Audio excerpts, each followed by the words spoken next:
Right now, in August, you are standing next to the most generous free food your flock is going to see all year. Tomatoes coming in faster than you can use them, and most flock keepers are either letting them go to waste or about to make one of 7 mistakes that'll cost them everything that's still on those plants, including, if they hit number 6, the plants themselves, before the month is over. You've been tossing tomatoes to your hens for years. What's left to know? That's a fair thought. But here's what most people miss. 3 of the 7 mistakes in this video aren't about the fruit. They're about the plant, the leaves, the vines, the green ones still hanging on the stem. Lose the plants in August, and you lose 6 to 8 weeks of free flock food right when your garden is working the hardest. I spent 32 years at the feed counter answering, "Can I feed this to my chickens?" And I grew up watching my grandfather run 40 hens off a garden that never wasted a thing. Both of those things are why I can tell you exactly where the lines are. August is the turning point. The harvest is as big as it's going to get this year. The disease pressure on your plants is as high as it's going to get. Get this month right, and you can push free flock food well past first frost. Get it wrong, and you're back at the feed store buying what the garden was about to hand you for nothing. By the time we're done here, you'll know which parts of the tomato plant are safe for your birds and which ones aren't. You'll know what late blight looks like before it runs through your plants like a brush fire. And you'll know how to turn what's left on the vine in late August into real flock food that stretches 6 weeks past first frost. One of these mistakes is a bird safety issue, and we'll get there fast. The first one, though, is probably happening in your garden right now, and it's the simplest fix in the world. The first mistake is letting ripe tomatoes rot while your flock eats bought feed. Every August, tomatoes crack, fall, and go past their peak faster than most people can keep up with. Most go to the compost. Meanwhile, your flock is working through $40, $50, $60 of bagged feed a month, depending on what you're buying and where you live. I want to be straight with you about what tomatoes actually are for a laying hen. They're about 90% water and roughly 1% protein by fresh weight. They won't replace your feed. But in August heat, they give your birds real moisture and something they actively want. And they cost you exactly nothing if you were going to compost them anyway. Walk the garden every morning. Collect anything past peak, freshly cracked, or overripe. Have anything large so the hens can get to the flesh. Seeds are fine. My grandfather walked his garden row at dusk every evening and collected anything that had gone past perfect before it hit the ground. 40 hens cleaned it up by morning. He never thought of it as feeding chickens. He thought of it as not wasting food. Those two things were the same thing to him. I spent 32 years ringing up layer feed for people with that same surplus rotting in their compost bins 10 feet from the coop. I'm saying it now. The second mistake is not knowing which parts of the tomato plant are safe and which aren't. Pay close attention here, because this one affects your birds directly. The tomato is a member of the nightshade family. The ripe fruit is safe for your flock. The leaves, stems, vines, and roots contain a compound called tomatine, a natural toxin, and it is not safe for chickens. Green and unripe tomatoes carry significantly more tomatine than ripe ones. That's the line. Ripe fruit, yes. Green fruit, leave it on the vine until it colors up. Leaves, stems, and vines, don't feed them. Don't let your hens range unsupervised in the tomato bed. At the volume a flock can move through in August when the plants are at full size, the exposure adds up fast. What you'll see is digestive upset, sluggish birds, and hens that go off lay in ways that take weeks to come back from. A woman came to my counter 2 Augusts in a row with the same problem. Hens gone quiet, off lay, no clear reason. The second time, she mentioned she'd been letting them into the garden to clean up. They were eating leaves and green fruit off the lower stems. She thought she was doing them a favor. This isn't rare. It happens because nobody tells people which parts of the plant are which. Now you know. The third mistake is throwing away imperfect tomatoes the flock could be eating. Freshly cracked or split fruit that hasn't started to mold, fine for the flock. Blossom end rot, that dark leathery patch at the bottom, cut the affected part off and give the rest over. Sun scald, where the skin looks pale and papery, but the fruit underneath is still firm and intact. Bring it out. The firm exception is mold. Mold means mycotoxins, and mycotoxins work slowly and quietly until your birds are in real trouble. If it has visible mold on it, it goes in the compost, not over the fence. That line doesn't move. The fourth mistake is the wrong watering pattern. Underwater for a week, then a heavy pour when you notice things drooping. That swing is what causes fruit to crack and what causes blossom end rot. Blossom end rot isn't usually a calcium shortage in your soil. It's the plant unable to move calcium up through dry, stressed tissue. Water deep, at the root zone, in the early morning. Every 2 to 3 days in peak August heat.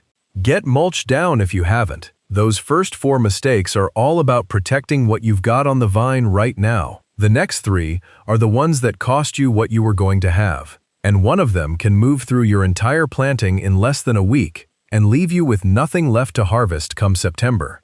The fifth mistake is letting your plants keep starting new things in August, when they should be finishing what's there. An indeterminate tomato plant in early August is still throwing new suckers and flowers in every direction. It doesn't know frost is coming. Left alone, it keeps pouring energy into blossoms that will never mature. Starting in early August, pinch out the new suckers, the shoots that sprout in the joint between the stem and a branch, and remove new flower clusters on your long-season varieties. What you're telling the plant is, stop starting new things and finish what's there. More of the fruit already on the vine ripens in September and reaches your flock as free food. This matters most on indeterminate varieties, the tall, season-long growers. Determinate bush types set their fruit in a flush and shut down on their own. Let them be. Before we get into the one that can actually kill your plants, the Never Feed chart that comes with the playbook lays out every plant and food type in one place. What's safe, what's not, which parts matter. Print it, nail it inside the coop door. Links below. And if an old feed man being straight with you is worth something, subscribe. I put one of these out most days. The sixth mistake is the one the title is about. I came home from a few days away one August. Found pale, water-soaked areas on the lower leaves of one plant. Told myself I'd deal with it in a couple of days. 2 days later, 2 plants were down. Dark, collapsed, finished. I pulled 40+ pounds of green tomatoes off them, weeks from ripe, and bagged the whole mess. Stood there and did the math on what it would cost me in bagged feed to replace what I'd just lost. I sold feed for 32 years. I'm not judging you if you made the same call. I made it myself. Late blight. Phytophthora infestans. The same organism that collapsed the Irish potato crop in the 1840s. It spreads by airborne spores and thrives in exactly what August delivers. Nights in the 50s and 60s, days warm and humid. Once it reaches the stem tissue, the plant is done. 3 things to check for, and go look after this video. First, pale green. Water-soaked spots on the upper surface of your lower leaves, soft and slightly translucent, like the leaf got wet and stayed wet. Second, the real tell, white or gray fuzzy growth on the underside of that same leaf at those same spots. Early blight and septoria leaf spot do not produce fuzz on the underside, only late blight does. Third, dark lesions spreading to the stems. If you're seeing that, it's moving fast and your window is short. Catch it in the first 48 to 72 hours. Pull every affected leaf, bag it, don't compost, and apply a copper-based organic spray to that plant and every plant nearby. Open up the lower canopy. Water at the base only, in the morning. If it's already in the stems, pull the whole plant, bag it, and protect the rest with copper spray. One lost plant is better than a lost September harvest, and this needs to be said plainly. Don't feed blighted tomatoes to your chickens. Not the fruit, nothing off a heavily infected plant. Bag it and move on. My grandfather walked his garden every single morning. He caught things when they were small because he was there to see them. Most of us check once a week if we're honest about it. The garden tells you what's going wrong. You just have to be close enough to hear it. The 7th mistake costs people free food clear through October. By late August, your plants are carrying dozens of green tomatoes that won't ripen before frost. Most people leave them until the cold takes the plants, and then throw everything away, or toss the green ones to the flock because they're going to waste anyway. The tomatine concern doesn't disappear because frost is coming. When the first frost advisory hits, pick every tomato showing any color change, a blush of pink, a lightening in the green, even a hint of yellow at the blossom end.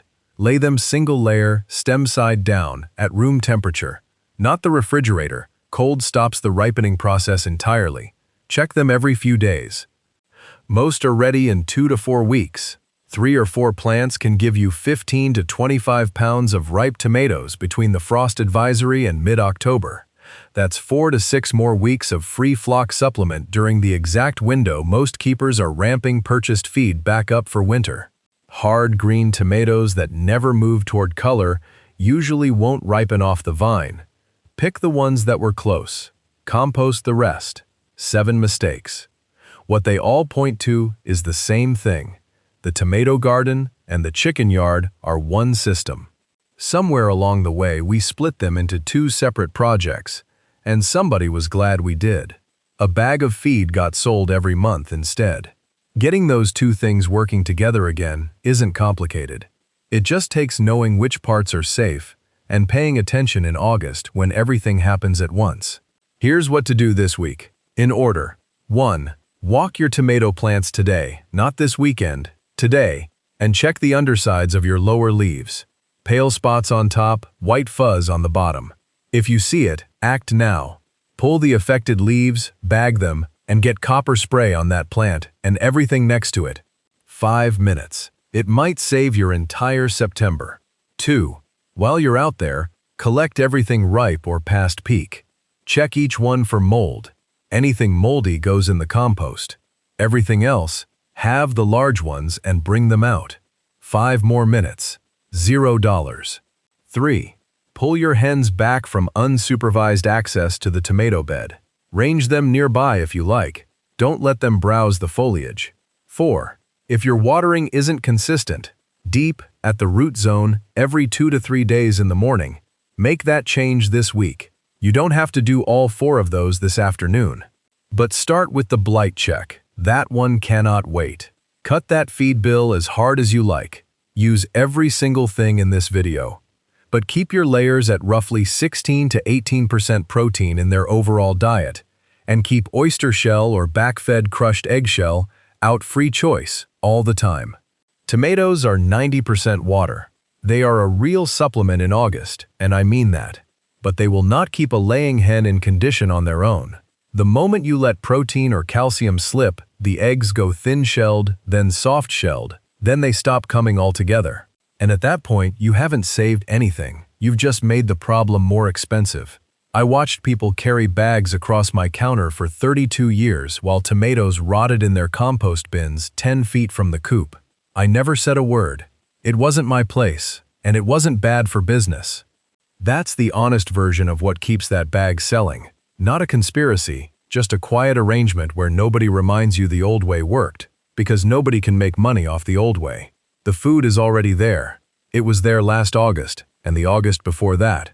All 7 of these mistakes have the same fix underneath them. Know what's safe, pay attention, and don't walk past the free food on the way to the feed store. I'm Earl. Spent 32 years on the selling side of that counter. I don't miss it. Go check your plants and get those ripe tomatoes to your hens before August beats you to them.